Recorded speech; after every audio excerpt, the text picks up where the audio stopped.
In less than 2 months, I will accompany about 30 of our parishioners on a pilgrimage to Poland and to Rome in the footsteps of John Paul II. And there's great excitement building over that. One of the responsibilities, or maybe things that I volunteered to do, is to create a little handbook for all the pilgrims that would go day by day with meditations. But the meditations are taken from writings of John Paul II, most of which occurred on the very spot that we'll be visiting, so that they could be able to have his words kind of echoing in their minds and in their hearts as they visit these special places. One of which will be the Shrine of the Divine Mercy. You know, the devotion to the Divine Mercy, right? Fostered by Saint Faustina, the sister, and then advocated vigorously by John Paul II. You've seen the picture, no doubt, of Jesus with the rays of light coming from his heart.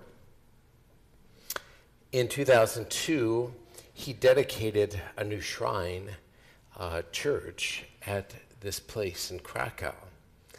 And I came across this, and I'll share it with you. These are his words. He said, "Brothers and sisters, we dedicate this new church.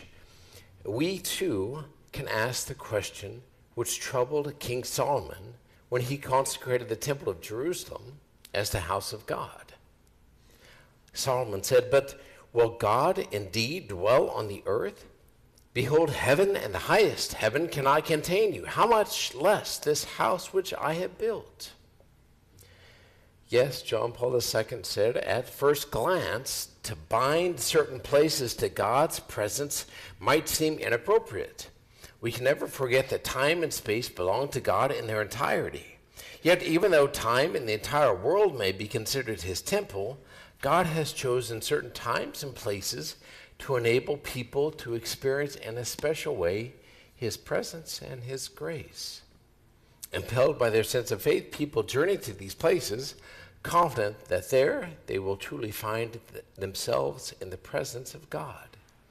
Now, when I read that, I couldn't help but think of our parish and our little construction project of a church, a certain place that God is choosing to enable people to experience in a certain way, a special way, his presence and his grace. And look how God shares his power and his very self with us. We get to collaborate in that great project where people encounter him. He allows us poor, sinful human beings to unlock some of his treasures for present and future people to experience and to be blessed with. It's quite extraordinary. It shouldn't surprise us then that God has a history of operating in this way. That was at least part of the reason behind the church's pairing the first reading with the gospel, where we read about King Hezekiah and his prime minister, Shebna, and then the one who followed him, Eliakim. The prime minister was like the chief of staff at the White House. He held all the keys to the king's palace. So in order to have access to the king and all his treasures, well, you had to go through that prime minister. What is Jesus saying? What was he saying when he was giving Peter the keys? Well, he was saying, "You're my prime minister. To access the treasures held up, you go through Peter and through his successors." And that's often signified with Peter at the pearly gates, right? If you want to get in, well, you got to go through him.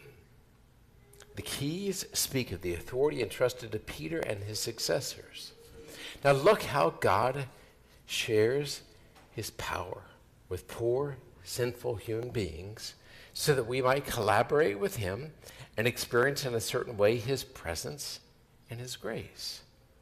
Who better than Peter, flawed, intemperate, sinful Peter, who better than him to have been chosen as the first distributor of the fruits of Christ's victory? You see, the church is not a community of the perfect, but of recovering sinners whose sharing in God's power is at the service of all humanity, to restore them, to build them up, to give them hope, confidence. Friends, put the power and authority God has given you at the service of your fellow human beings. Have you been blessed to be a mother or a father? Well, serve your children. And you'll do so well when your confession of Jesus' identity is rooted in a close relationship with him, not on the hearsay of what people know of him only from a distance, a prophet, a teacher, and the like. The closer you are to him, the better opportunity your children will have. Do you have younger siblings? Well, it's not by accident that you have younger siblings. God has entrusted them to you in a special way. Help them to become all that they're capable of being. Do you have older siblings who make mistakes? Well, be patient with them, because Peter made mistakes as well. Do you manage people at work? Well, serve them, love them, be generous in forgiving and asking for forgiveness. Jesus' family is a community of recovering sinners, typified in St. Peter. Don't be unwilling to acknowledge your faults and ask that the kingdom is unlocked for you, especially in the sacrament of reconciliation. Oftentimes, the best way to serve those in our life is by a humble example of the depth of the riches and wisdom and knowledge of God. How inscrutable are his judgments, and how unsearchable are his ways.